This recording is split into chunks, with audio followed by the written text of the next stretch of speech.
Achilles heel in recent times, but Pedro Costa shouldn't be concerned about that in the sprint today.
Finding his rhythm early on here. Now up into P2. It's Prix has pulled out of the Prix. Yeah, not big forward. Big battle going on the back there. Jan Antonio, the taxi Bagnaia. Bagnaia has kept that big place. They're still up behind Quattroro. Alex Marquez is a 38.3 on the last lap. Prix takes quicker than Acosta. He's going to the right along Quattroro. He's a 38. Down back to the front figure across the side. Bring down his fourth place. Figure through himself up into the 41 place. He's 81 here. But then the pace. So we lost two Hondas. We've already lost two Hondas then. This is Prix Sander early on. And now it's 1 here. 7 places inside. Tissot. Was it a technical issue or is there some damage from contact with water? It's not sure exactly all over it. We'll be able to report back to us. That's what Acosta is going to need. All of your defensive skills here. Grounding season, when you get your way, the whole pack behind you in that Grand Prix. You want to keep those three wins here. You want your first gold medal, mate. You're going to have to serious defensive up against Alex Marquez now. Fine, because he made that case at full right to about 25 feet wide. So hard to have. He's got yellow flags out in second 4. Up against the back. Has gone down. Well, the last thing that he really needed, they were hoping he was going to get some experience, get some knowledge. Well, that's finished stuff. That's on that. Here's the third. McLaren has gone down there this weekend. What was that? Marie was down there. He's going to get stuck in. That second's gone really hard. He took superbly well there. Not to run on third. Has marked that second. He's lost 3, 4, 10 maybe half a second. Immediately gets back on the gate. That was so close. That was just the last big hole in the air that got punched by the KTM and the Cassie ahead of it. It's right at Bezzecchi is what is already a very tricky downhill braking zone. That was an awesome job there by Bezzecchi to stay on the tarmac. Just about managed the rest of the so Acosta was able to hold off Alex Marquez into turn 1 last time around. There's really one big corner that Pedro's got to focus on here. That's turn 16. He's got to make sure he gets as good as possible out of that final corner. Prix got down the main straight, but Alex Marquez can't get up alongside him. Throughout qualifying, well, throughout this weekend, he's had good pace. He's got left. I mean, he's not pretty over a quarter for him, but a pretty lot of confidence. It's the start there, start. Right here, the back to the absolutely swallowed. So it's like, so what? Right away, gets passed by the Lorenzo Savadori. Starts on the inside now, goes through the Alex Marquez. There was a major malfunction. Something went wrong there. Obviously, flat in. Did not have any more momentum at all. Was an engine problem. Almost like a wasn't it there with his powered away from the field. Maybe they use things got it. Got Costa got a bit of a moan there, heading on the gap. They get a bit of a slide on the rear side. That's allowed Alex there with the momentum. On good, they drop down into the third corner for the third time. On this on the Alex Marquez the lead the sprint here. He's got to attack straight away. Straight back up the inside of Alex Marquez. Knows it's Alex Marquez. The clear tarmac might want to get the clear. Acosta wants to keep it as close as he can. And then he's lighting up the eyes. Bezzecchi as well. Acosta tries to use the inside line. They've gone down. He's third line again. Got the inside line. He's looking through the inside turn. And it is brilliant. This is one of the best sprints we've had of 2025 so far. Alex tries to fight way back through. 6 and 7 we go. Acosta and Alex Marquez have had 2 or 3 overtakes already on what's been an incredible lap 6 as well. And still Ryan Hunt is Bezzecchi in third. If you're wondering how much Pedro Acosta wants this gold medal, Alex Marquez is riding with no pressure on his shoulders. That means he goes second in the championship. But Pedro Acosta riding with the pressure, having not won a Prix or a Gold Prix yet in MotoGP, where many expected him to win the fight when he moved up as the MotoGP World Champion. It's pretty clear what the tactics is. As Alex got through, he has to attack at the first available opportunity. Boy, miracles right now, that's KTM. Let's not think about it, but what Pedro Acosta is right now on top of the last of the world right now. Still at the moment, Alex Marquez that race. 40th start in MotoGP. Here's a third winner finally coming the way of Acosta. It's been a golden performance so far. You can see Alex there right on the rear wire on that standard. Make wheel spin. He's on the gap coming through. Goes to the inside line. Acosta really good. He's on the front end of that KTM. Then Alex can have a spin. Back to lead. Just goes to illustrate, doesn't it? The points were made a lap and a half ago. Turn 16 is this Grand Prix. About how they get off that final corner here. final corner. Getting close up to Acosta. Now he's got to be wary of the steps right behind him. Alright, MotoGP, great motorsport show on Earth, wheel to wheel action here. What an on-board shot that was, looking back from across the tape here. Well, they used the catch as they came through the side. Right-hander and Prix, they've already had a close call there, haven't they, the pair of them. Just about hanging in there in 10 seconds. Maybe a little bit of light in that software part for a late night. Can't back off getting shot, but that's the moment. Back to the head of going. So here, what a shout this is between Acosta and Marquez. Quattararo dropped Bagnaia behind him. Prio's second clear now. Second on the back of his wing. Passing for Bagnaia pit. Oh, the pressure still from Bagnaia and Boyo. Darko 7 and 2 more KTM for a moment half scoring points. Mr. Apollo 5 for 9. Right on 30 on that last lap. Was Hansjai Agura down in 11th place. The track out to Brilliant 39.09 from Agura. He was trying to find ways to point away from them. At the moment, it's a dead. On board then with Marquez. We go now. A good time for the double right-hander Morton. And got this better drive for it. Coming out. There we go. Over the crack. Victory goes Alex. Oh, how close do you want him to be? And Alex Marquez once again back the lead here.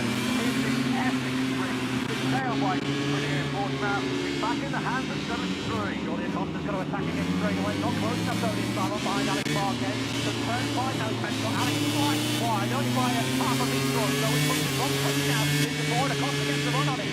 Marquez too. But it's so right there. Well, it's Acosta to come through. Goes slow, attacks again down into turn 5. It's almost a block pass. It's hard to take him. In the middle of the corner, Alex Marquez almost makes contact. Front tyre from Alex almost clipping the rear tyre of Acosta's KTM. What a sprint. I'm looking at our company which has a crowd on their feet. They are loving this here in Portugal. And still in contention. They can't shake him off. It's their second run on there in P3. It might only be 12 points, but Pedro Acosta is attacking and defending for his life here up against Alex Marquez. Alex Marquez is a sprint medal for points, has won 20 points in 2025. The tantalising prospect for the first win for Pedro Acosta is motivating. He's feeling it here. That's then got the popcorn out here. That's running back on the head of it between Acosta and Alex Marquez potentially waiting. Think of many pieces that might come his way here. In Portugal, what has been got left weight on in terms of a counter attack on the factory. Clear, Acosta and Marquez are going to the box now. Oh, sport here. How hard Acosta is pushing. All that all the aggressivity on top of that arm. It's very sensible. Some of the catch gets going to drive over the hill. And once again, Alex Marquez levels it. In the way he's got Acosta can't turn in. And we see this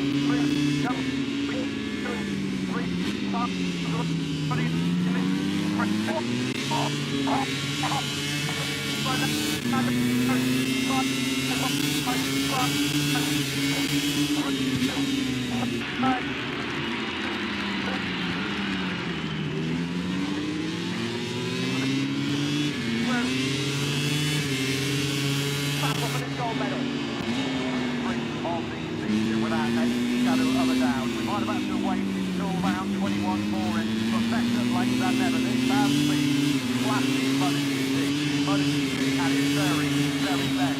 Alex Marquez now, as they drop down through these heights, turns 8 and 9. Start climbing back up the hill now through the right-hander at 10. As Alex Marquez finally broken the resistance and the resilience of the absolutely brilliant Pedro Acosta. Well, Alex Marquez will be aware, as we are, that that KTM is the fastest rider, the fastest bike in the world. In a straight line, Acosta should into turn 13, and surely if he gets the stick, he'll be straight at the inside. I thought Acosta was trying to stay right down the main stretch towards Alex Marquez. He goes down the outside, but he wasn't able to do it. He's close enough to pick up the victory now. We will have 3 to go as they come across the line and climb around. Alex is going to stay on the half of the fight then. He's pointing to the catch of the massive KTM. That could be the final corner here.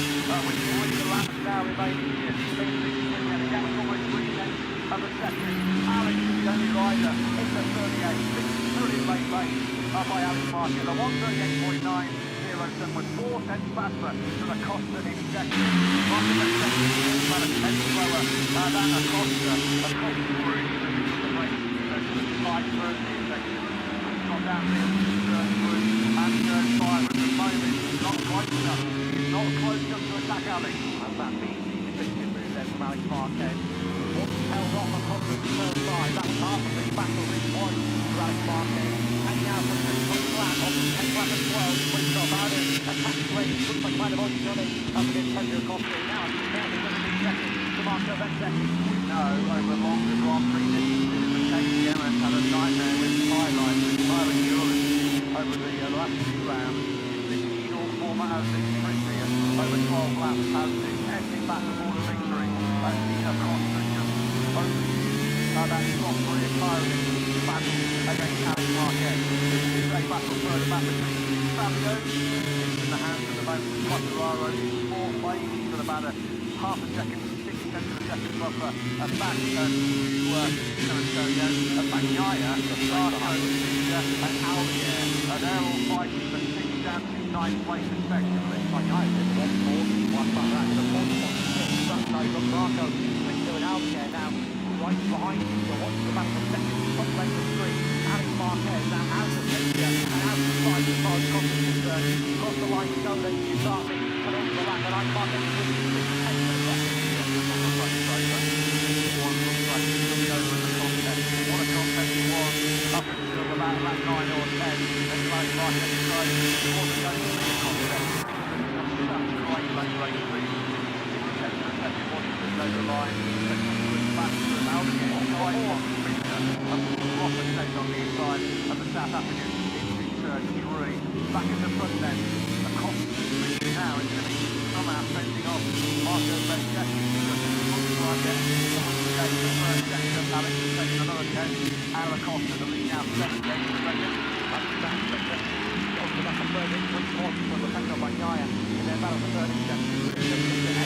Pedro Acosta, that will work a further point to the brilliant star. So plenty up the ground here for Ben. Acosta close to 53rd as a champion. 5-12 is 88, 5 minutes, 5-12 on the Saturday afternoon. Alex Marquez is Saturday morning, not exactly, but in the best possible way at the back of 0-33.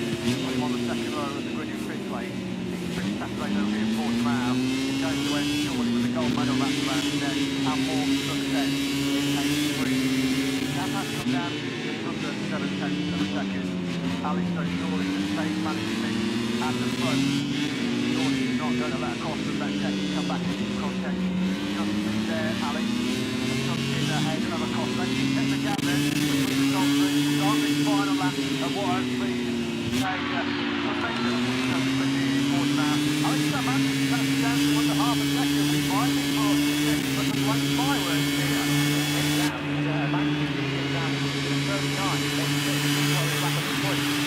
Quality has to the lap. Also back high to 38. So that's more than a contest. Back to the tail. That's a great change to the third sector. But where is the contest? We'll overtake the opportunity now in the remainder of the lap. 18 turn 13 could be an opportunity. So don't think you'll have chances to the line. That's one of the pretty nice gaps coming down between Alex Marquez and Pedro Acosta. And this is a battle that was raging for the sixth place. We are back then and just work. Look at this. Acosta might be delivering some late fireworks here. Careering towards the rear tyre. Alex Marquez is leading the casting. Well, we've had so much early drama in this sprint. Are we set for late drama here? And through the third time we go. Alex Marquez is out of one Saturday in some late racing. Pedro Acosta today. Stormy over it. And turn 13 might be best on this turn there. Don't need to beat it to the line. You get a good run through 12. Not going to get to the Alex spinning up there to 12. Which puts Acosta right behind him. Acosta then now glues the rear tyre of Alex Marquez. Well, that was a big overtaking opportunity. About half gone. It's going to be a bold and brave move in the extreme now for Acosta. As you find a way through Alex Marquez with just 2 corners left of the sprint of 2025. Acosta is building. He's trying to build on that KTM.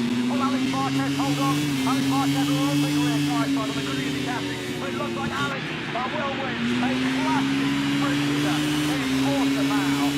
What a show-stopper that was. And in fact, that's where you'll see the most Alex Marquez exhibited by the driver a tenth of a second from Pedro Acosta. Great rally was once again absolutely sensational. Acosta on 139.1 on the last. That was 4 tenths quicker than Alex ahead of him. Just about out of time to the end of the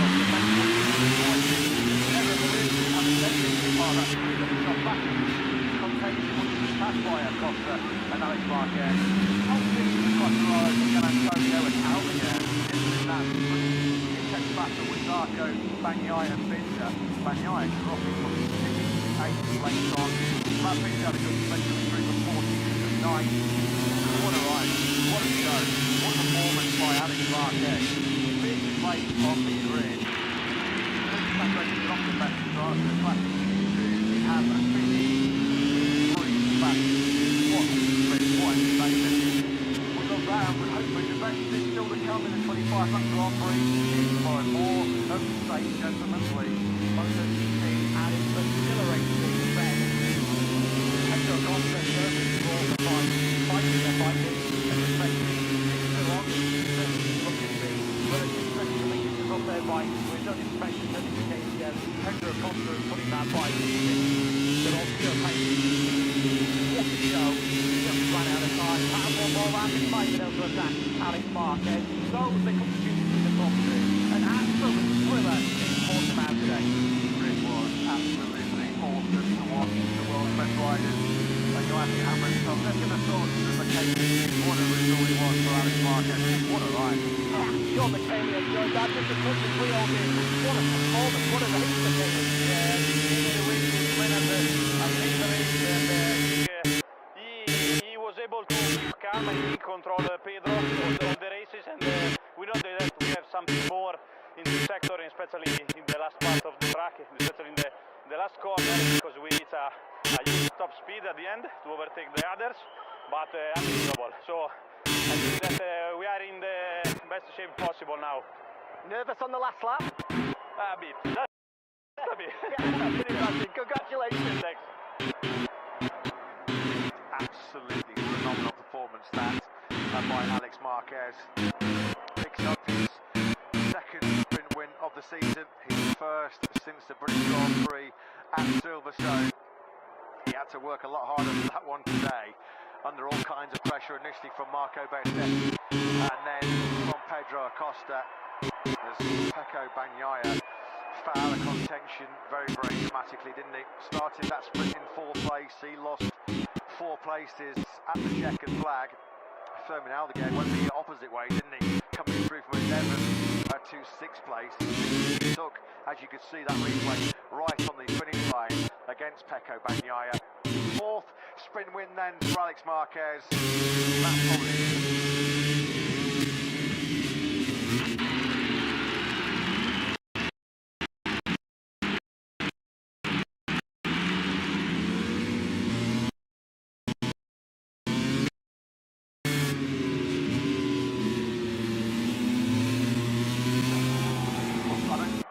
what else he could have done over those 12 laps. I mean, that sprint was 10 seconds shy of 20 minutes, and Acosta was on the absolute limit for every single millisecond of it. Let's get the thoughts of his crew chief, Paul Travassa. What a hero. Yeah, incredible again from Pedro. Could he have done much more, Paul? I mean,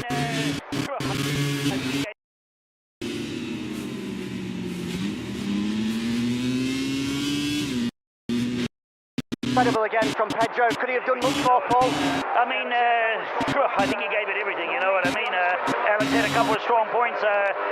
Normally, to be honest, sprints are not been our strongest point, but I think we've learned something from this one. So, yeah, really proud of what he did earlier today. Great job. Cheers, mate. Thanks. Yeah, I'm sure the whole of KTM are really proud of what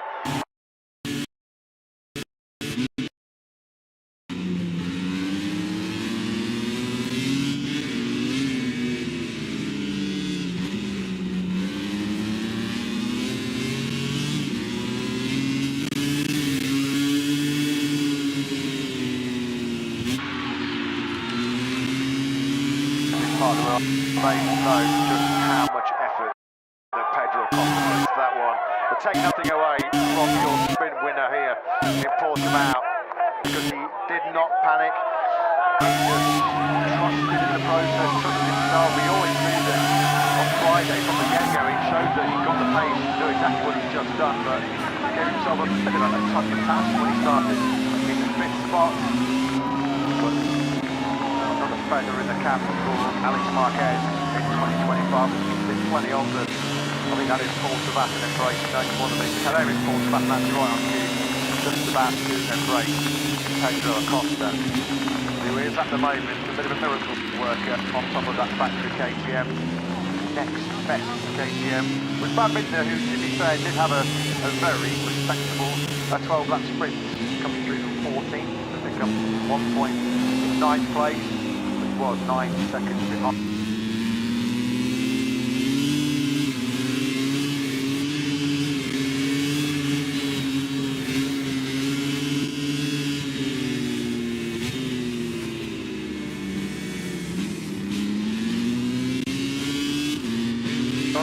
I think they are trying to get in touch there with Marquez.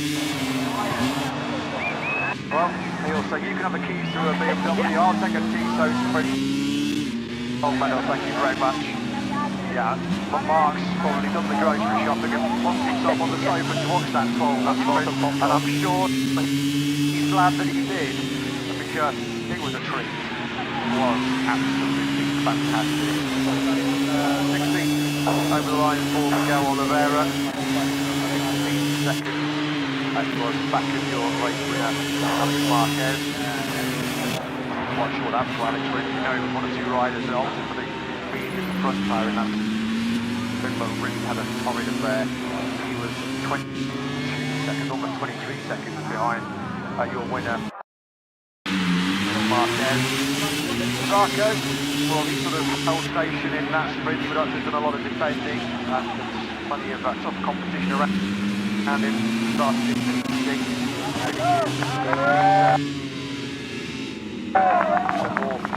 3 points going the way of LCR Honda. Yeah, that's, I'm sure that is still Mark on the line. Giving a congratulations, of course, from or offering his congratulations to his former team. So from pole position to another sprint podium, let's get the thoughts of third place, Marco Bezzecchi with Jack. Marco, a remarkable race with you having arguably the best seats in the house. Did that sprint go as you expected it to? Well, yeah, overall, yes. I mean, I wanted to stay in the leading group, but unfortunately Pedro and Alex were a bit better than me today in the sprint. So I tried my best to stay with them and maybe try to put myself inside the fight, but I wasn't enough fast. So we have to keep working for tomorrow to try to make another step. But a podium is always very good, so happy thanks to the Prix boys, to the factory and to all the fans. Top job, well done. Thank you. Yeah, when all said and done, that's still an excellent Saturday as far as Bezzecchi is concerned. Pole position and a sprint podium. That takes those sprint tally up to 12. And now, an excellent performance by Bezzecchi. 6 sprint podium of the season on board the factory RMGP. And as always, very honest and open, wasn't he, Marco, there, just saying to Jack that Pedro Acosta and Alex Marquez were just simply too fast. He'll have a chance for revenge though tomorrow, over 25 laps in the Qatar Airways.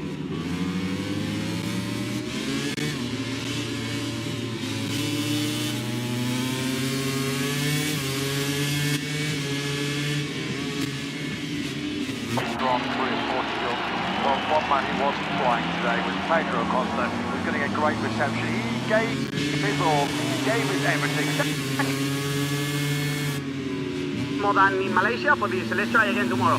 Great job. Thank you. It was a great job. It's a pleasure at the moment to just watch Pedro Acosta. I think it's fair to say right now, in terms of the package he's riding, there's nobody riding better right now than Pedro Acosta, who has delivered another top-notch performance. His time will come. Of course, he's so desperate, he's so hungry to break his winning duck, either it be in a sprint or a Grand Prix, MotoGP. He keeps knocking on the door. Sure, he'll bash you down very, very soon.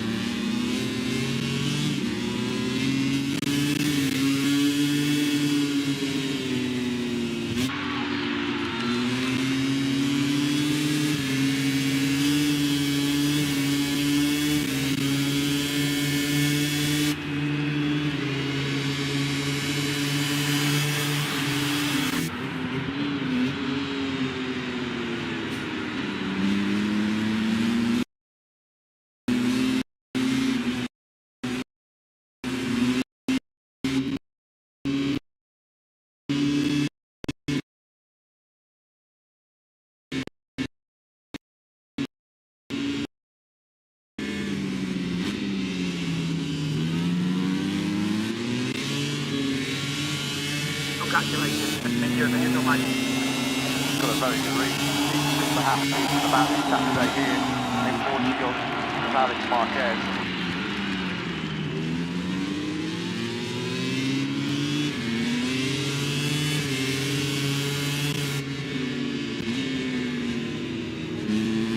Really did a jack day after Ding Ding for his fourth sprint success. First since the Silverstone, second of 2025. He did it the hard way.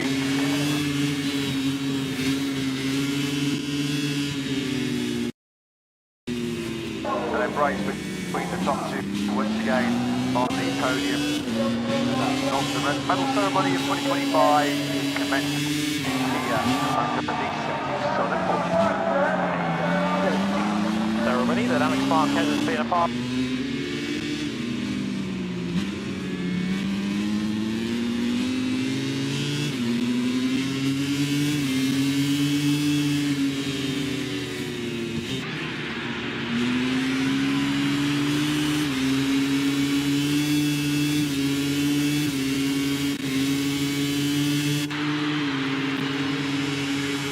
It is for Pedro.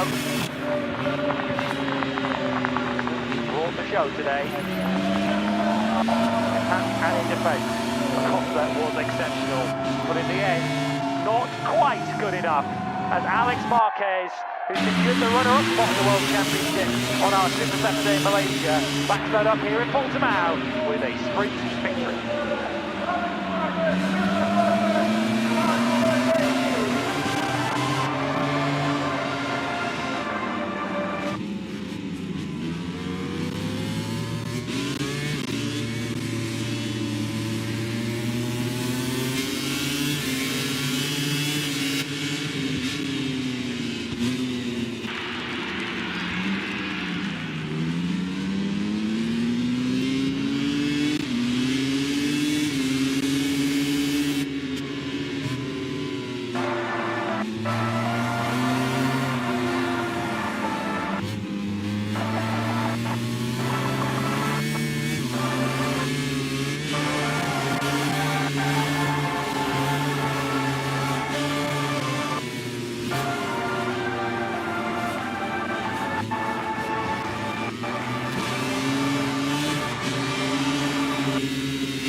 Alex Marquez, who really is lapping up Rick Claude. And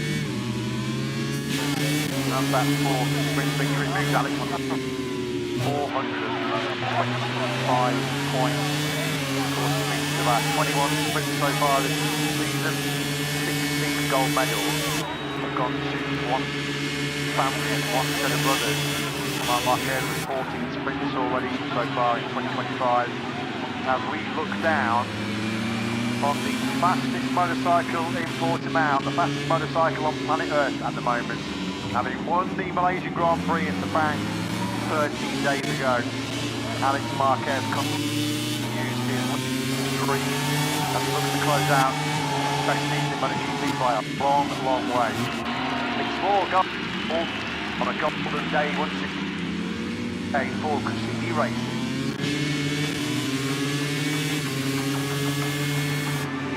The winning margin just over a tenth of a second between Alex and Acosta. Just not really able to stick his nose in that fight was our early leader Marco Bezzecchi. He eventually crossed the line just over half a second behind Acosta. It's still a very strong third place, a valuable third place, particularly in that hunt for third place overall in the World Championship. We'll see the official classification and just how the championship is shaping up now with 2 Grand Prix and 1 sprint remaining.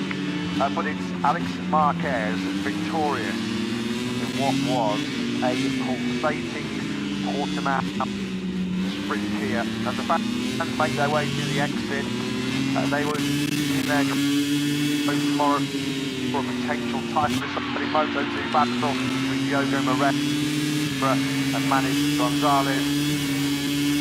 Can Alex Marquez complete the double here on the Algarve? Well, the first ever Tissot Prix here in 2023 was an absolute epic. That one arguably even better. Alex Marquez winning it just from Pedro Acosta. Bezzecchi third. Fabio Quartararo a slightly distant fourth. He held off Fabio Gianantonio later on. Fermin Aldeguer and Johan Zarco, as we saw, both packed Pecco Bagnaia meters from the line.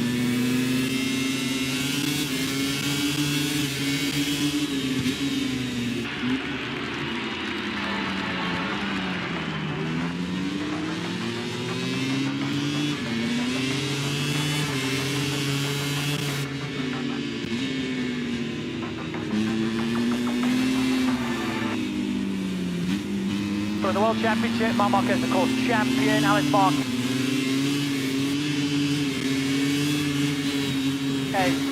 120 points now behind him. But Marco Bezzecchi 10 clear of Bagnaia in the battle for third. Pedro Acosta, well, he's further 19 behind in fifth. Fabio Gianantonio and Frankie Morbidelli, the VR46 duo, once again switched places. It's now Tissot, head of Morbidelli from sixth.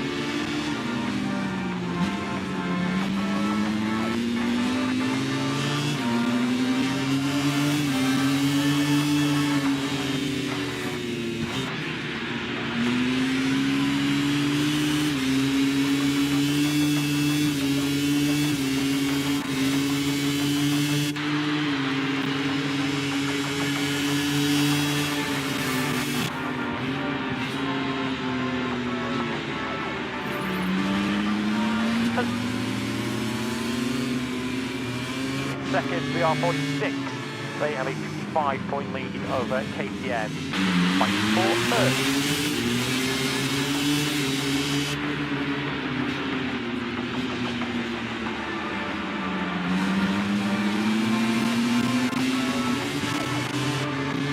Independent rider standings. Alex Marquez.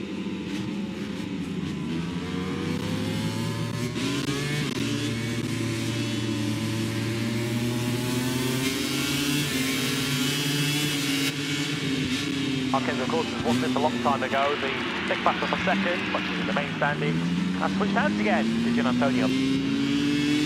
Ahead of Frankie Morbidelli. Coming out.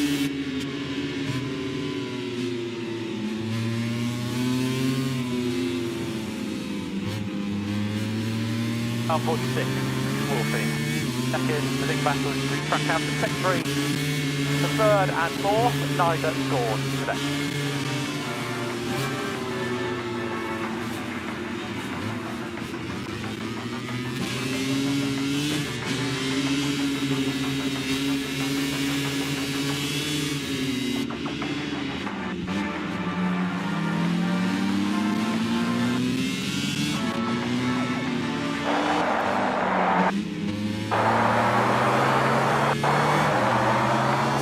That was Marco Bezzecchi leading away, and it felt at the time as if he'd done a lot of the hard work by beating Pedro Acosta down to the first corner.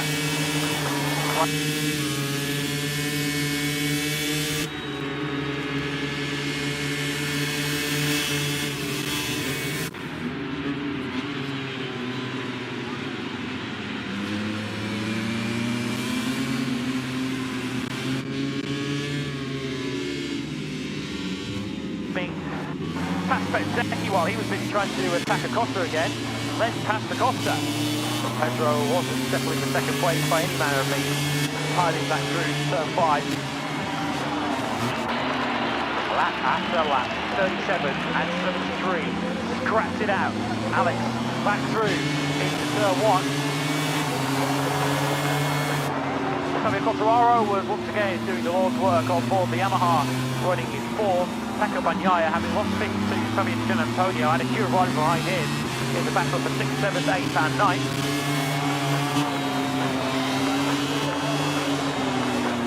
And when it looked as if Alex Marquez had it all under control, Acosta came back with a second wind on the very last lap. Unfortunately though, for him, he fell short by a tenth of a second. Alex Marquez taking the second sprint win of the year. Marco Bezzecchi completing the podium. Pecco Bagnaia losing 2 places on the run to the line to fall into 8th place. Crucial, of course, in that battle for third in the World Championship. The full-length Portuguese Grand Prix, well, that comes tomorrow. 1 PM local time, but we have the champion's crown on this Super Saturday. Join in around 15 minutes. minutes time for the finale of MotoE.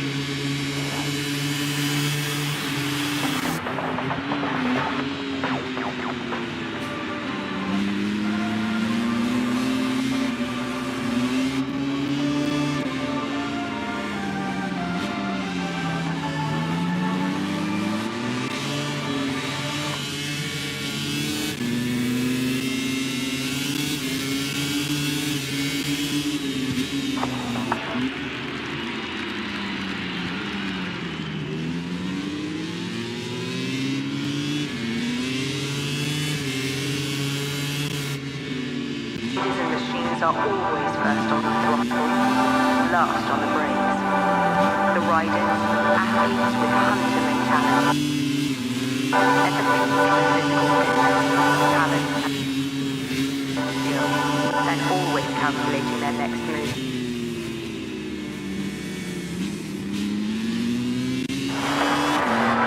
The manufacturers, creators of the most advanced bikes on the planet, capable of speeds above 360 kilometers per hour, purpose-built for MotoGP, pioneering engineering, creating blistering acceleration.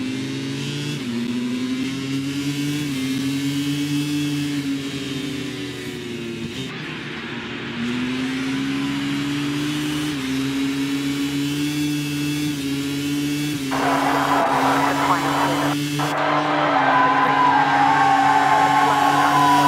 The legends and the milestones. The times when you can't look, and those when you can't look away.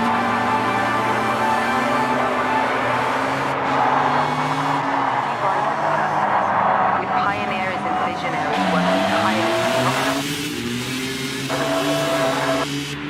for the future of us.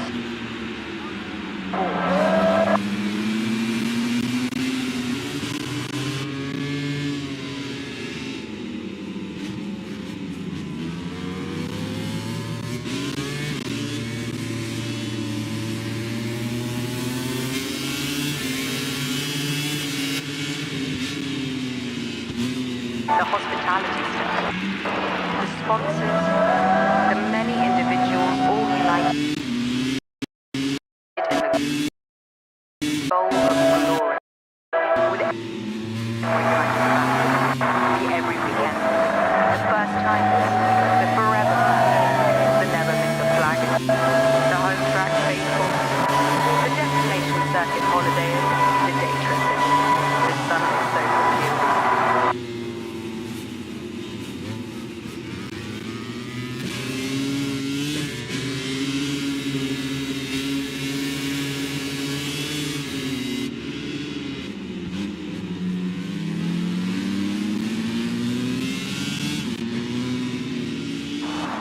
Bagnaia blasts the sprint here, pace time as Alex Marquez crosses the line.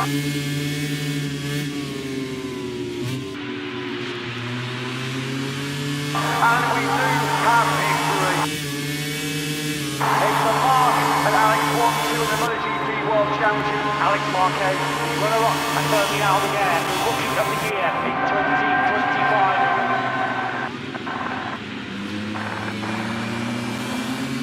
The Grand Prix in Malaysia is MotoGP's final flyway race in 2025 when it comes to the spectacular Sepang International Circuit.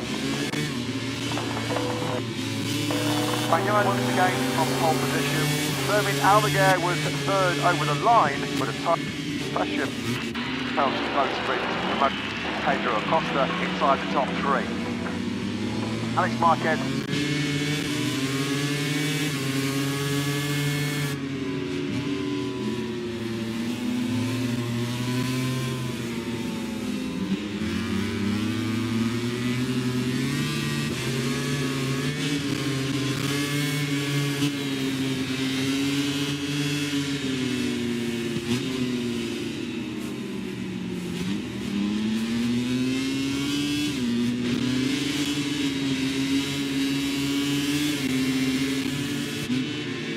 Marquez leads.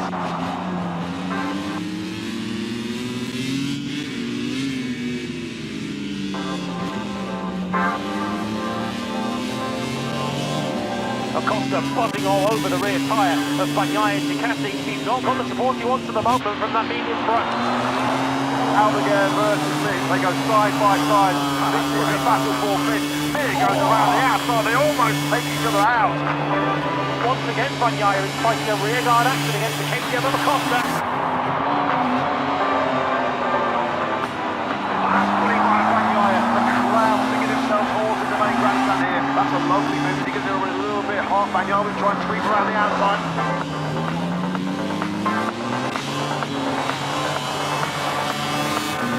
Attacking Quattararo. Look at that, he's pushing the place, sliding the rear.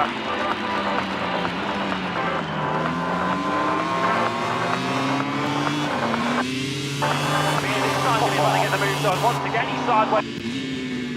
Untitled Quattararo had his own moment. The 2020 World Champion is now up into fourth place. Raul Fernandez has also gone down. There will be no back-to-back victories for the Trackhouse rider. And quality was. Thank you for the aggression. Alex Marquez is riding absolutely beautifully at the front of this Grand Prix. Bagnaia is going slowly. He is losing his grip. Going to go for the inside line now for 11, and Acosta then finally has retaliated on Bagnaia. Fair play for me. That was almost a disaster. Algarve crashes out.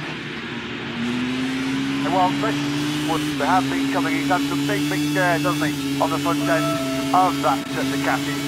Oh, Bagnaia's gone in really hot. It's got an opposite. Yeah, there's something happening with Bagnaia. He looks down to his left-hand side. So Pecco Bagnaia's Malaysian Grand Prix is over. This has pushed Mia on to the podium race. Alex Marquez can't be caught. And the final corner. And Alex Marquez has sprinkled some magic on the Malaysian Grand Prix. Second place goes to Pedro Acosta. Third place then for Blandian. Prix are now the top independent team of 2025.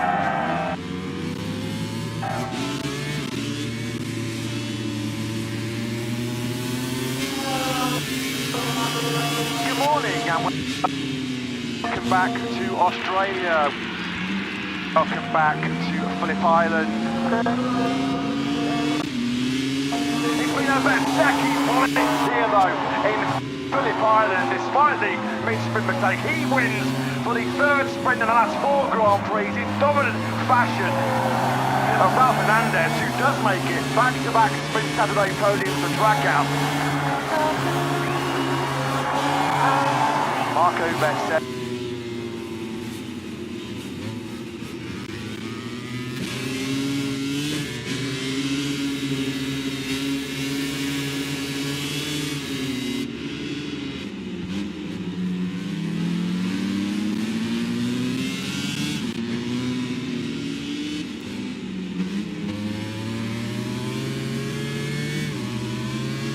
Using every single pony underneath there.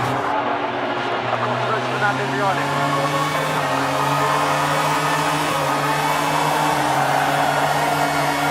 Goes straight to the Belcher. That'll be a fast-on crash at Newlands corner.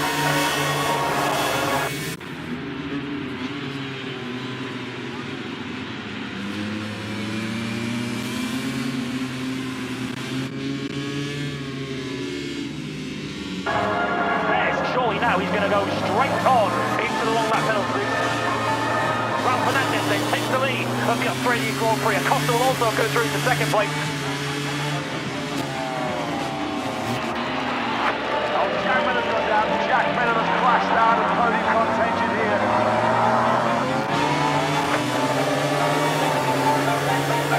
Here he comes into the long lap penalty loop.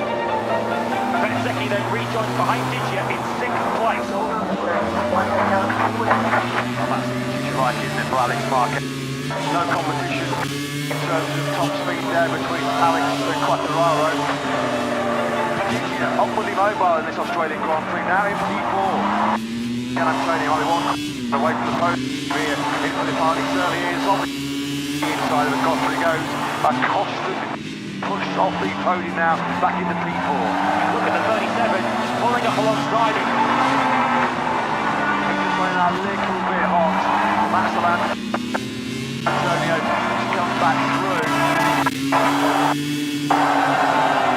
Just take a second, I was going to say. Turn 10, and Dr. Alex can do about that. This has been some salvage mission by Ben. Few better places than Brilliant Island to take any MotoGP victory, but the first MotoGP victory always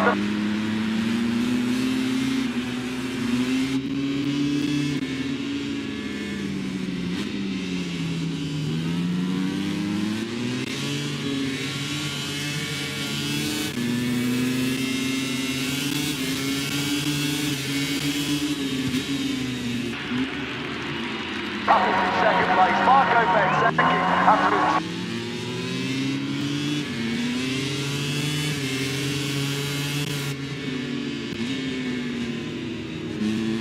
long lap does indeed rescue a podium.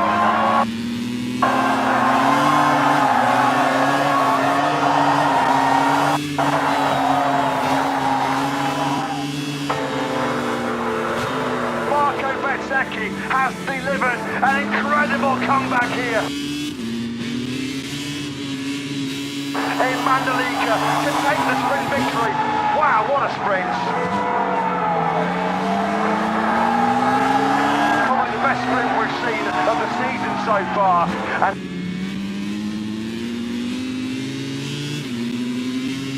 another shocking guy go backwards. With Pedro Acosta leads from Luca Marini in second.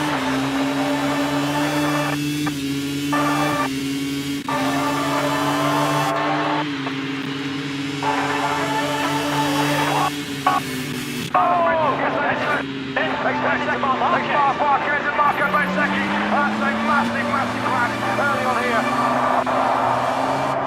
Bezzecchi and Marc Marquez out of contention. A nice run here has clashed out of contention as well after the contact at turn 10. Aldeguer goes on the inside of Marini. Aldeguer now up into second place. Starcy pursues Acosta. Here is Aldeguer taking the lead of this Grand Prix for the first time. He's got the job done up at turn 10. Acosta now, what is he going to do for retaliation on this match with KTM?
moment has come. MotoE's final race has arrived, and in true style, the title is to be decided at the last checkered flag.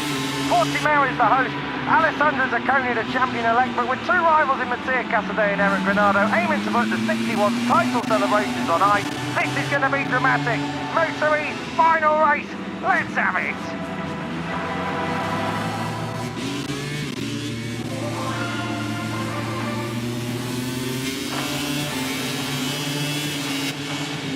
"77 races, 64 finishes decided by less than a second, 16 different winners, 24 different podium finishes, and once again, a championship to be decided in the final race of the season.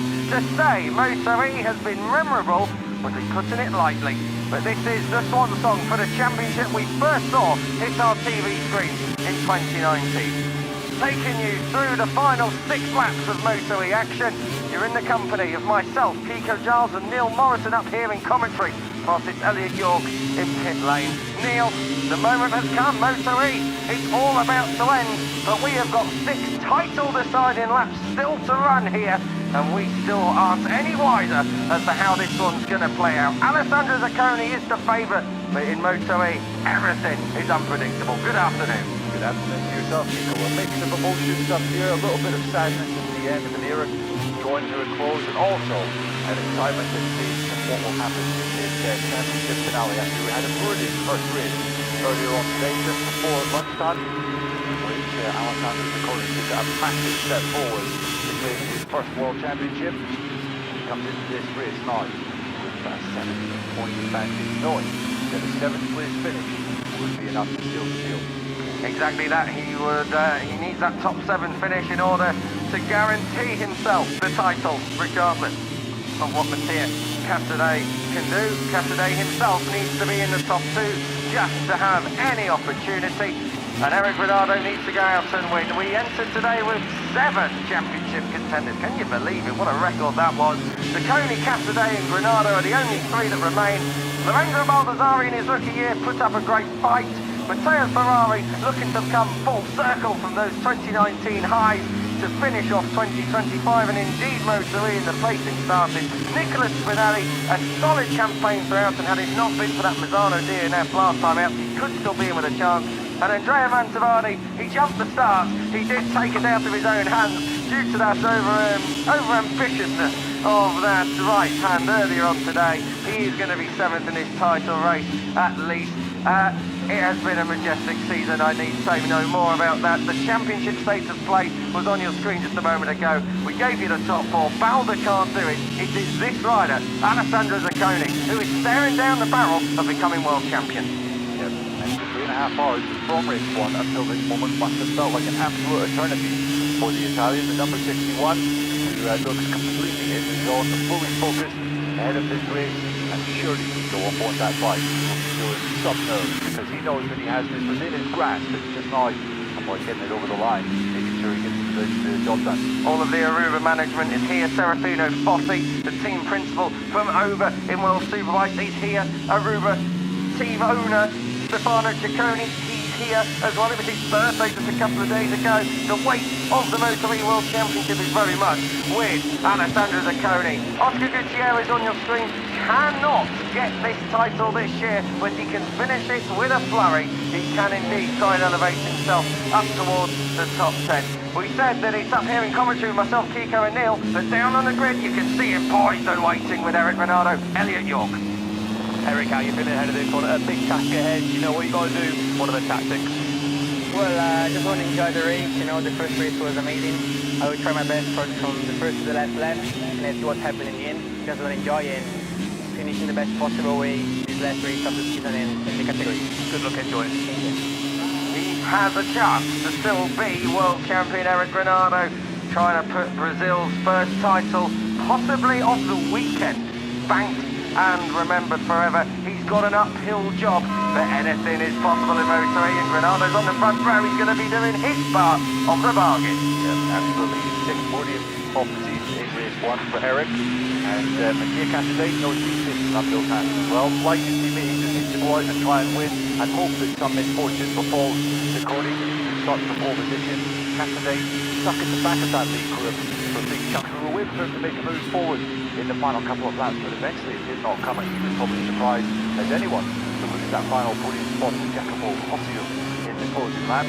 But 17 points of a deficit to make up. Cassidy, minor miracle, still second class here in Portugal. He does indeed, but if anyone knows the trials and tribulations, the ups and downs of a MotoE season, Mattia Cassidy is the rider this year. We caught a quick glimpse of Nicolas Spinelli. He was a winner here last year, but he's not in title contention at the moment. Nicolas Spinelli can still get a top 5 overall, though, should results go his way. He may even be able to sneak into the top 3. 6 on the grid, Raffaele Fusco, a fine ride from him. We're not expecting him to feature, but this is the last race for everyone, Neil. There's a lot at stake. Yeah, there absolutely is, and a lot of these riders will be looking to put themselves in the shop window for potential teams in different championships for next year. So, you imagine will be one of them. As we look at Matteo Ferrari, the first ever MotoE World Champion that we had, all the way back in 2019, like a lifetime ago. Does indeed. It feels like 7 seasons have flicked on by. I wish we could start it all over again and enjoy it for what we knew it would become. Alessandro Zacconi, well, what can he do? That's Stefano Ciccone, just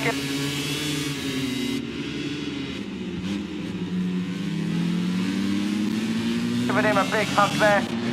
The team owner for the Aruba Cloud MotoE squad, and it's got to be said that Ciccone's no stranger to winning titles. Serafino Fossi joining in there as well. We said they're both here and attending their Commonwealth Superbikes they've overseen.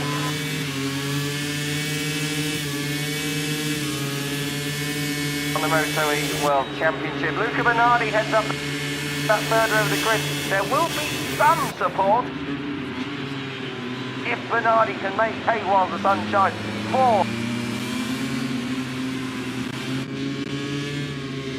Zacconi, who we look at here right now. Next to Bernardi, Ferrari is 8th, Alessio Finello, his teammate, is 9th. Eric Granado, we're looking at, he can still be a champion. Likewise, this rider, Mattia Cassidy, but it is uphill, Neil. What will their strategy be? Because they can work together, but not in the final laps, Yeah, I know they get on fairly well to the LCR teammates, but I'm not sure if they're in a position where they're going to help each other. Might have to see as the race develops just what happens. We're going to have to keep our eyes peeled at the start of this race. Row 4 features Jacopo Hossium, who finished third to get his first ever MotoE podium in race 1, and row 5 as well for Mantovani in that start, which was a bit too good to be true in race 1. Jumped the start, had to take a double long lap penalty, but he's coming through from 13th. And Lorenzo Baldassari had one of the rides off race 1, coming through from 14th. He ended up 5th in race 1, finishing something similar this time around. It does make you think, could we have seen a 4-way fight if Lorenzo Baldassari hadn't made a pig's ear of qualifying yesterday evening, just 24 hours ago. We are in the final countdown, less than 90 seconds until the warm-up lap begins for MotoE. Another few riders to keep an eye out for. Timur Ekvarga, Jacopo Hossium. What about him? Podium performer earlier on today. A fine ride it was. But Alessandro Zacconi, it is it. This is the moment of truth. Can the 61 become the number 1?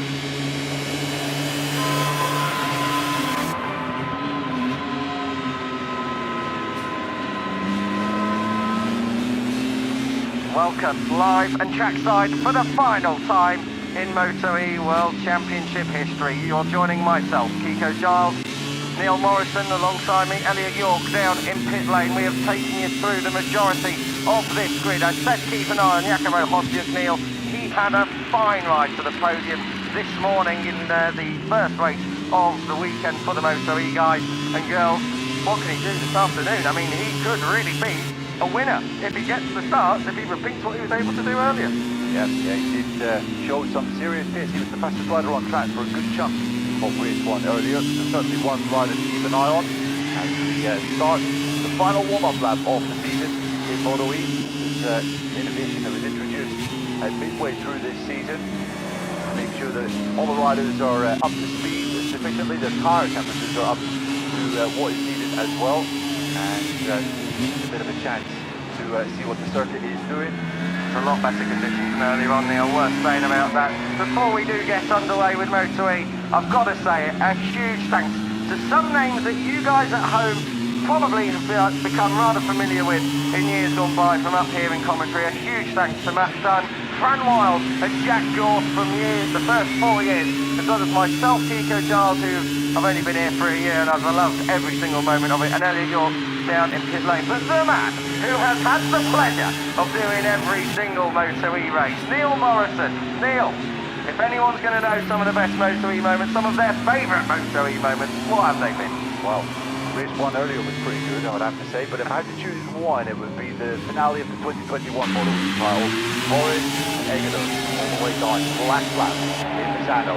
Both came together, they both crashed out. Well, one of them crashed out, and probably the most dramatic moment of MotoE history that we've had. But there's a little feeling that we could see something similar in this race here. Do not feel that it's going to go completely according to plan. There's always something around the corner which could throw a bit of a spanner in the works. And I say thanks, of course, to us up here in commentary, but on behalf of everyone from throughout Dorna who's been able to make this series work for so long. A special thanks to Nicolas Goubert, who is the series director, as well as all the social team, our cameramen and women out there working the long hours, often in MotoE right at the end of the days. Thank you all for making it possible. We're getting the grid assembled, Neil, before lights out. Predictions first from Elliot in pit lane. El, are you with us quickly? What's it going to be? I'll keep it short and sweet. I'm going to go Granado. Hopefully a great race to end the year. Neil?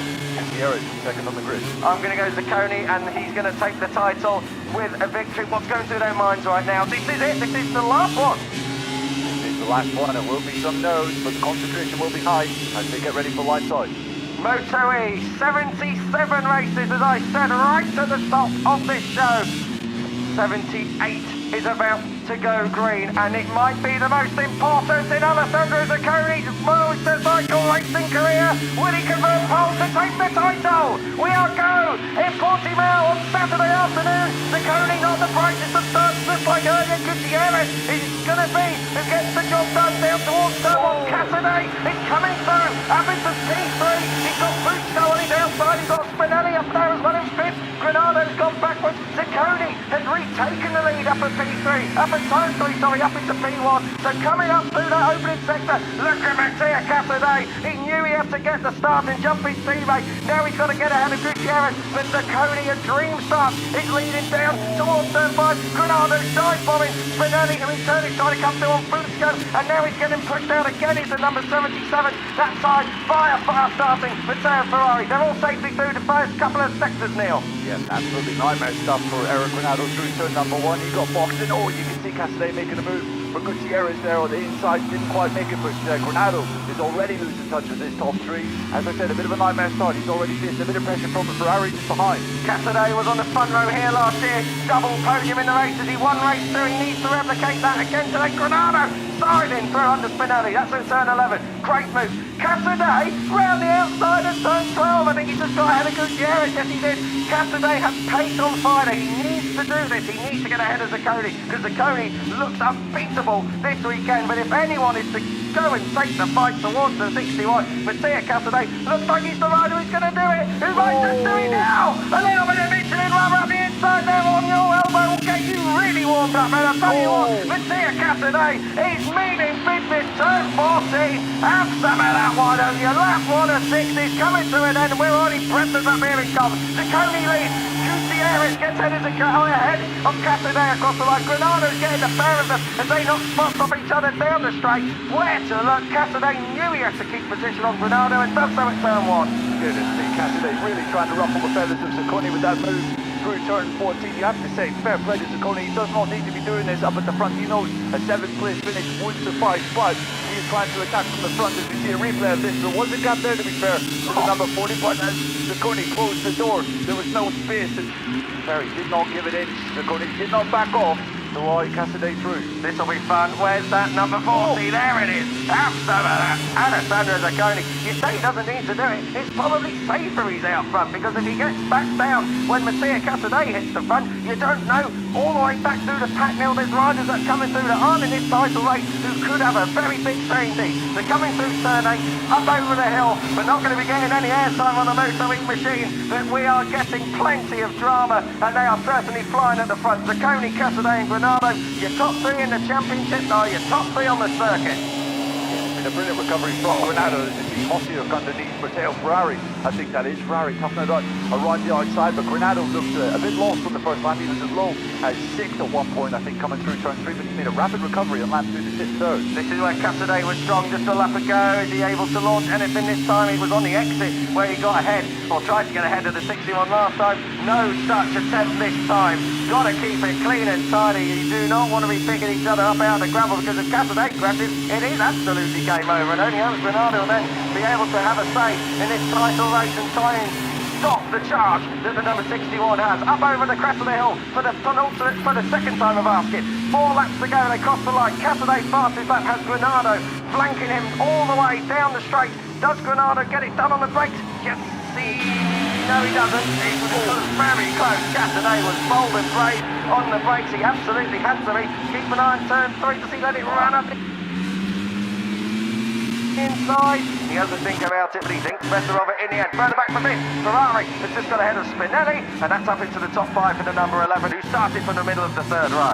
Yeah, while Zaccone, he's not riding particularly a fast pace. The fastest rider on track last time was Baldassarri in 9th, and Casadei takes the lead, and Granado is going to take 2nd place as well, so it's 1st and 3rd for the championship in length. It is standing him up. Through came Casadei. He had to make that move at turn 5. Now Alessandro Zaccone, what is your strategy? Mattia Casadei, well, his strategy should be pretty clear. He can't break away at the front. He's got to try and back the pack down and get as many bikes in between the number 40 of himself and the 61 of your championship leader, Alessandro Zaccone. Dropping through to Craig Jones' corner, turn 9, up over the crest of the hill. We are looking at Eric Granado, who has a big snap under braking, but just about manages to gather out. The 2 LCRE teams bikes are out front, the number 40 at Casadei, then it's the 51 at Granado, Zaccone in a championship winning title chance position in 3rd, and then Gutierrez, who will want to finish this year with a podium at least in there in 4th place. Spinelli has retaliated on Ferrari for 5th. Lorenzo Baldassarri set the fastest up on a race a couple of laps ago. He's there in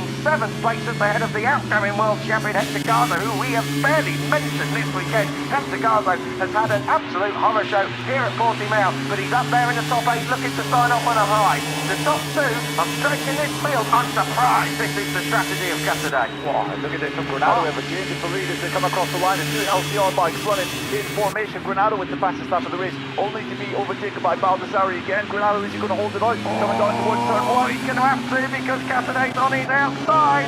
Oh, it's getting tight over 5th as well. Baldassarri barreling his own way through. Casadei was on the inside curve there. Gutierrez has got ahead of Zaccone. Where is Matteo Ferrari going? Oh, Baldassarri was caught up. That was not his own doing. And use your Eddie saying that Lorenzo Baldassarri not very happy. But how close? Alessandro Zaccone came down to disaster because Matteo Ferrari was bouncing all the way up into the apex. I am pretty confident there was a bit of contact there. Shame for Balda. His rookie season ends winless.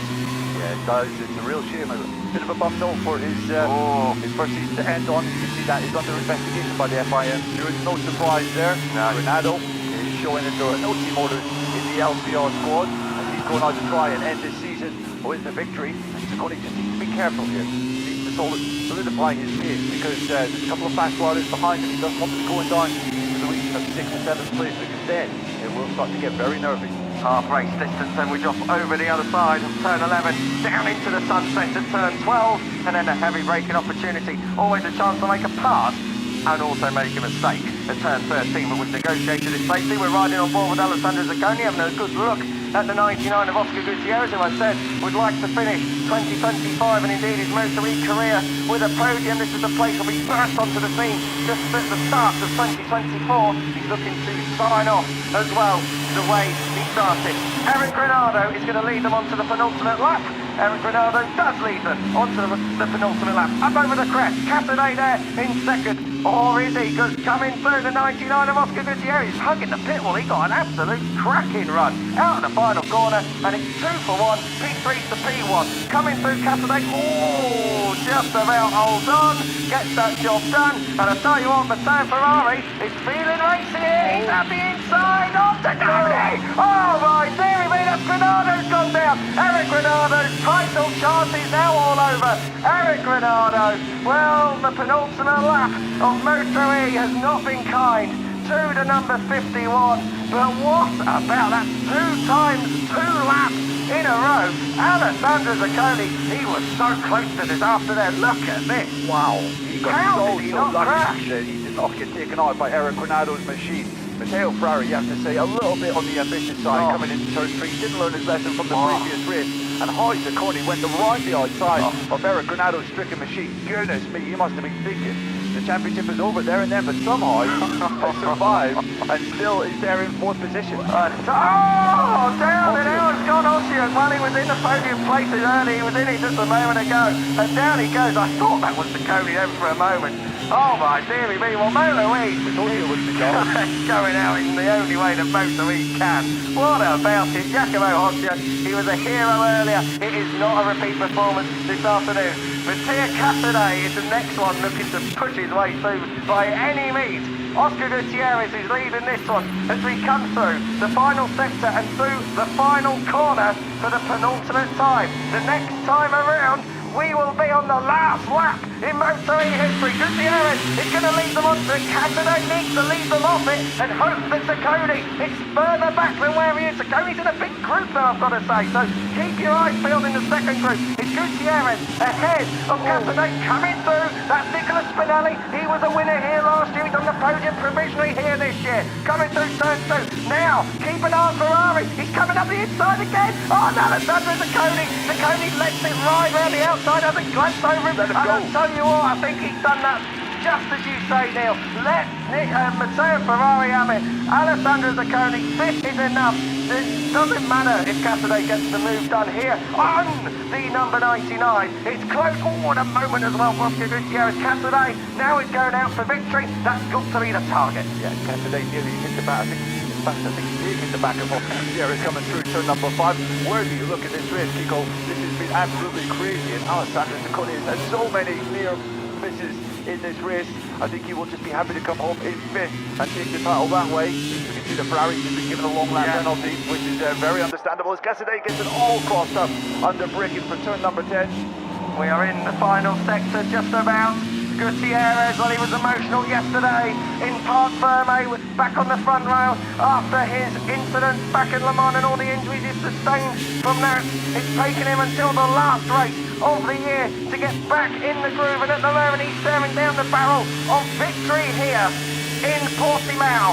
Second will go to Mattia Casadei if he doesn't mount the charge, but this rider is going to be your champion if he keeps it clean through turn 15.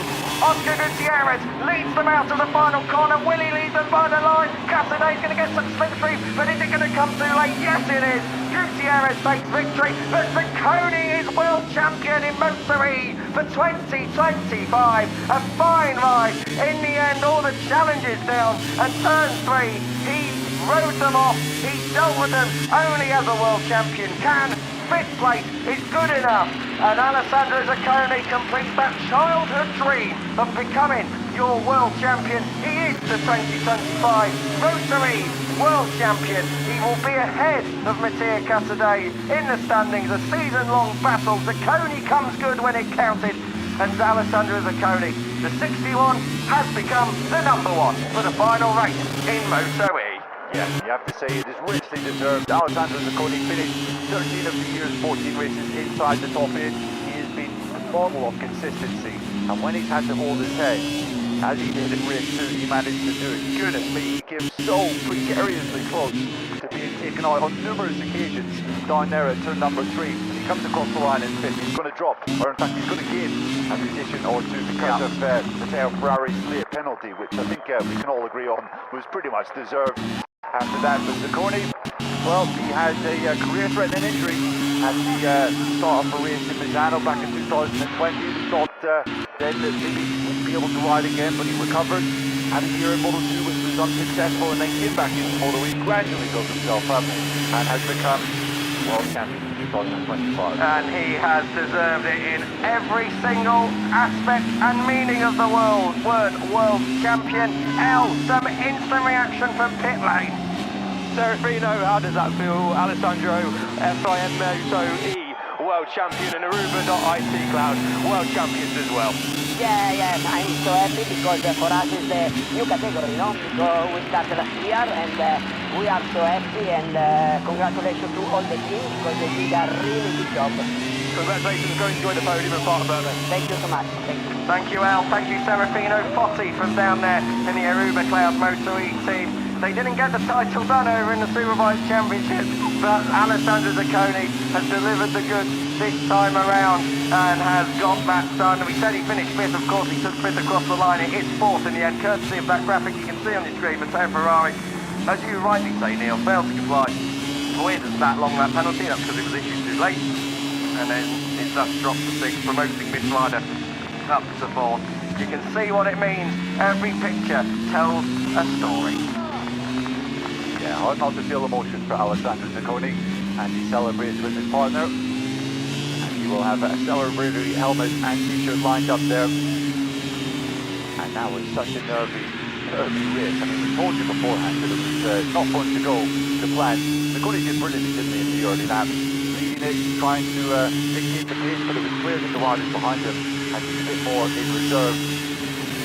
So precarious the coach to disaster down at turn 3 on numerous occasions, but just about kept his nose clean with some brilliant safety riding to avoid Eric Granado, and that was one of the pivotal moments in the race, and ultimately the championship.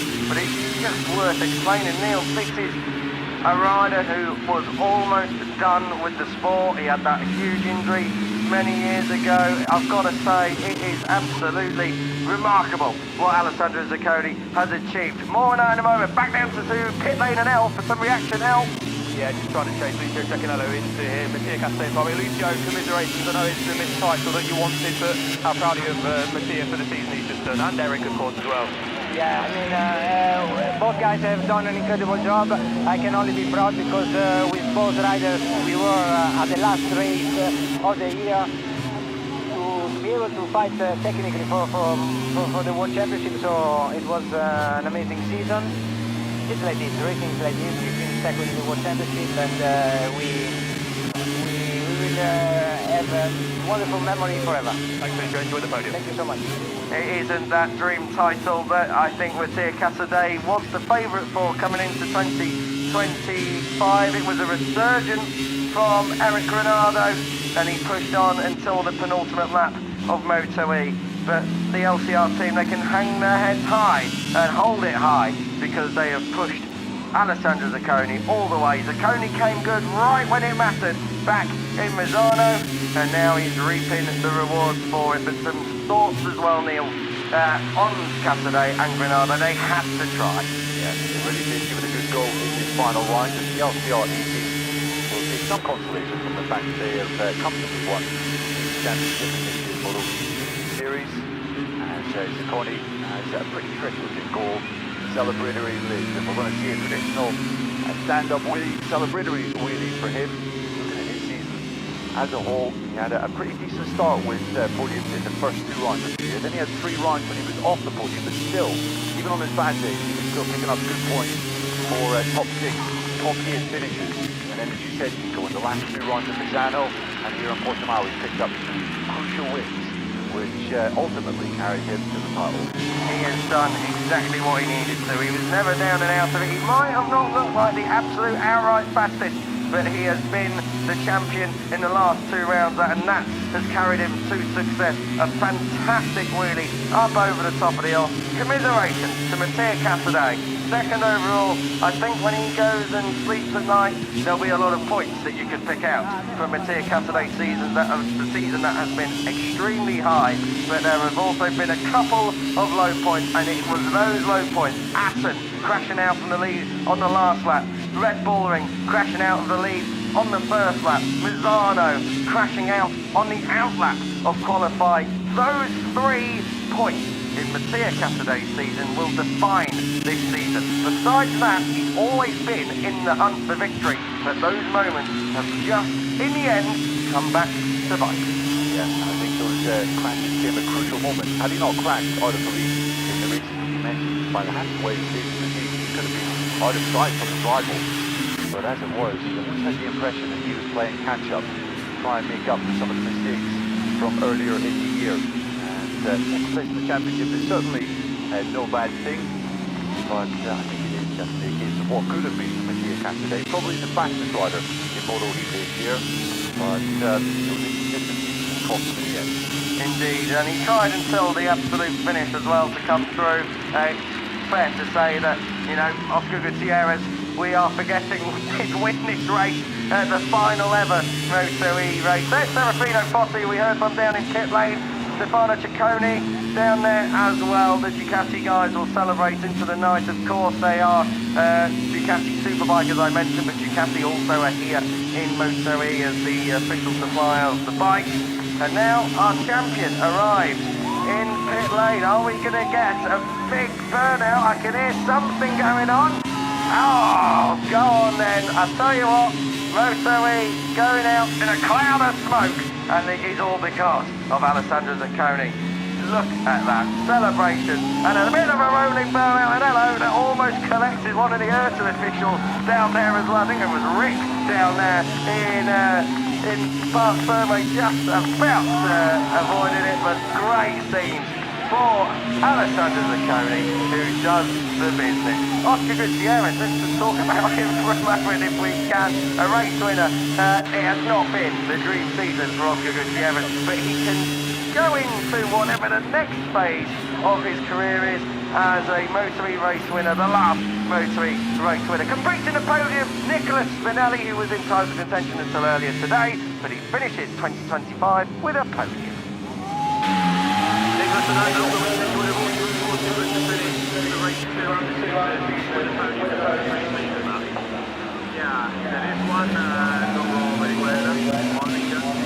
I haven't a good feeling, but today we try something in the bike, go very well now, but there is a contact in the front three, I go in the back of the group, but I did three good laps and return in the front.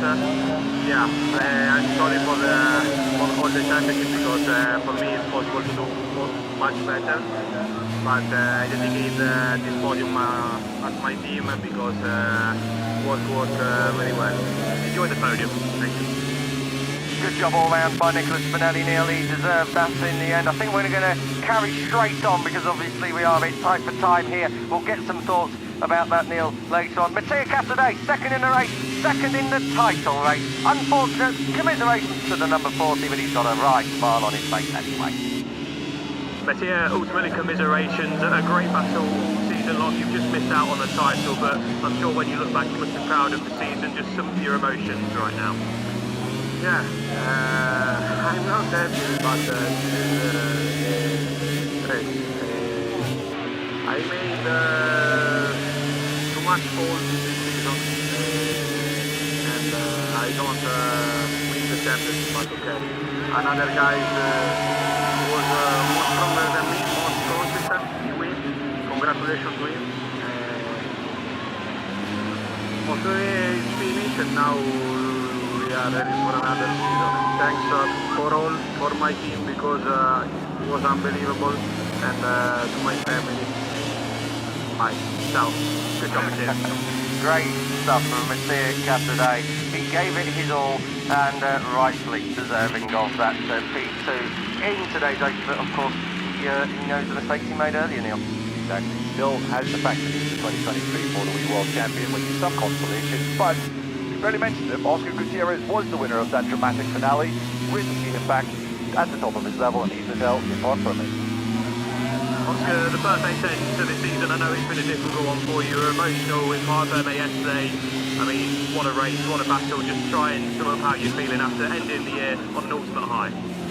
For sure, it's the best possible way to end this hard year, let's say. We started this season in a perfect way, let's say first race in Le Mans. I won. The second one, I had a scary crash. I need to thank God because I came back. Was not easy because, as I told you yesterday, I suffered a lot this month. But you know, with the help of my family, my girlfriend, and all my friends, I came back. So really grateful, and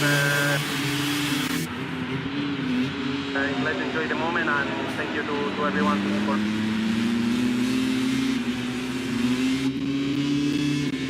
right in the midst of that championship fight as well, and brilliant. Get back at the front of this MotoE finale. And I tell you what, MotoE Casadei is no slouch, and it looked like it was going to be hard work to pass Oscar Gutierrez today. There's someone else who isn't any slouch. He is our last MotoE World Champion for 2025, Alessandro.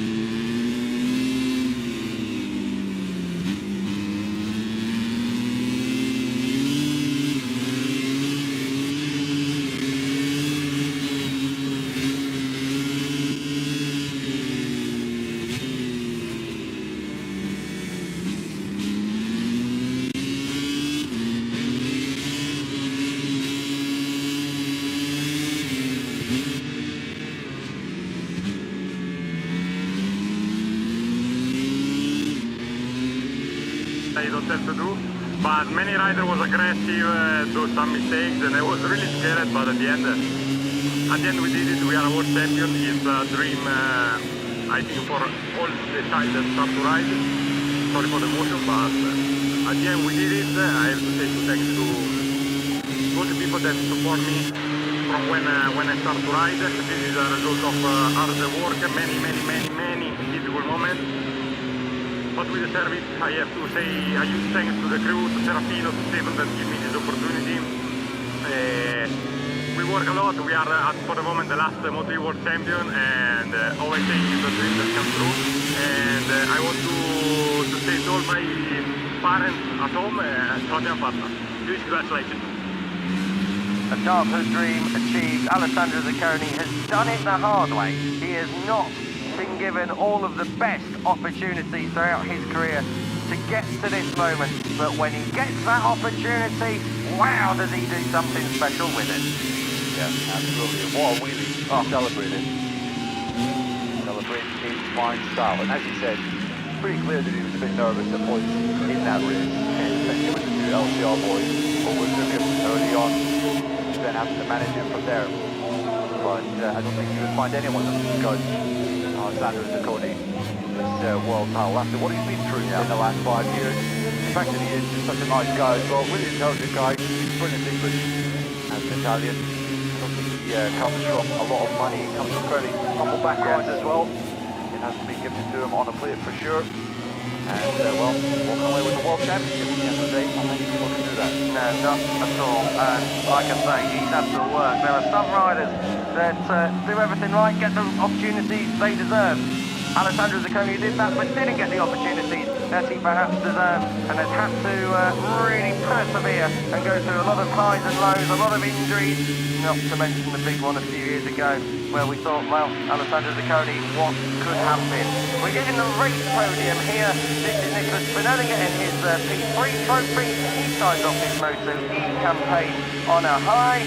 Then we will have MotoE Casadei. Not the trophy he wanted to be walking away with, but it is a trophy nonetheless. Second place on the podium in his final MotoE race. For the time being, of course, George Viegas, our FIM president, is going to hand out today's winner's trophy, and it goes to Oscar Gutierrez. And I think no one is going to begrudge 99 that. We're going to get the national anthem, the Spanish national anthem it is for now. For Oscar Gutierrez, your winner.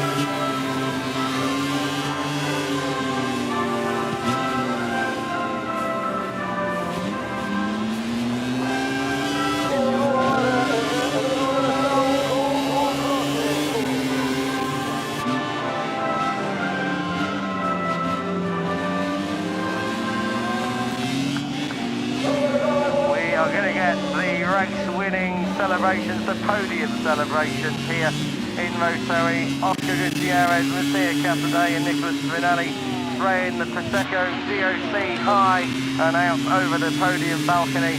There will be another podium coming up very soon. That is for Oscar, and that is for Alessandro Zacconi, our champion for today, and very soon we'll be able to take you through some of his highlights in 2025, of which there have been plenty, up to and including this afternoon race 1 from earlier on today. Where is Oscar Gutierrez going, and who is he chasing, and what has he seen? Is he coming back? Oh no, he's coming to wipe his face away. Well, this is your champion, this is Alessandro Zacconi. What a season it has been.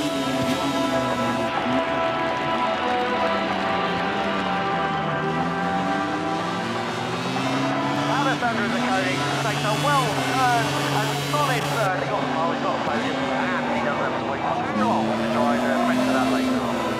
Rear start from the Italian. Oh, Zacconi on the inside of second valve, turn 8 to 3. Alessandro Zacconi, your former winner of the season. Zacconi is going to take victory here. He keeps it all neat and tidy, which he does. The 61 returns to winning ways for the first time since it happened.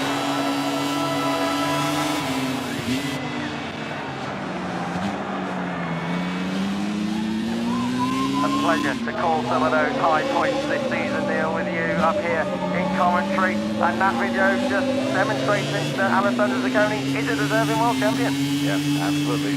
High moments this year have been very high indeed, with victories in Aston, Misano, and earlier today we won in Portimao. And you have to say, earlier today Nico Alberto was the most impressive rider to be the MotoE at any point this year, considering what was at stake, what was on his shoulders in terms of pressure. Nico's managed to handle them with the likes of Castell and Granado behind him right the way through that race. And a really, really nice special helmet, as you say, the gold helmet, looking very, very good. We'll get a bit more of a look at that later. I'm sure you can go and follow it all across the MotoE social media. The race was all fair. Neil, before we do sign off forever, I've got to say thank you to you for joining me and making me feel at home in my first year up here in MotoE. I hope I haven't blown your hearing out. I hope for you guys at home, of course, as well. I hope our energy and entertainment has come through in abundance. Apart from the ringing in my ear, Nico, it has been an absolute pleasure. So. Yeah, that's just because we had lunch together yesterday. That wasn't even anything to do up here. Neil, thank you very much for joining us. Elliot York down in pit lane as well. Thank you so much to you, and hopefully we won't be too far away from a MotoGP broadcast in 2026. Of course, we've all got to go and find new jobs for next year, but nonetheless we shall do so and tackle that head on. Alessandro Zacconi, there it is in black and white, is your MotoE World Champion, your last one for the time being, ahead of Mattia Capozzi in the end by 10 points, all the way through 19-point scorers down towards Diego Perez from earlier on in the year when he replaced Oscar Gutierrez, today's winner.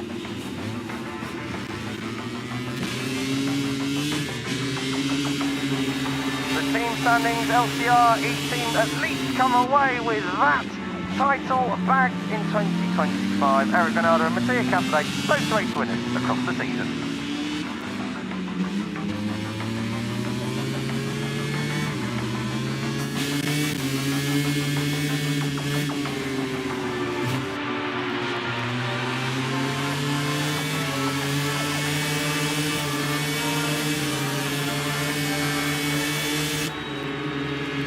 And all that is left for me to say up here in commentary on behalf of Elliot York, Neil Morrison, everyone here in Dorna and MotoE and the MotoGP paddock, and myself, Kiko Giles.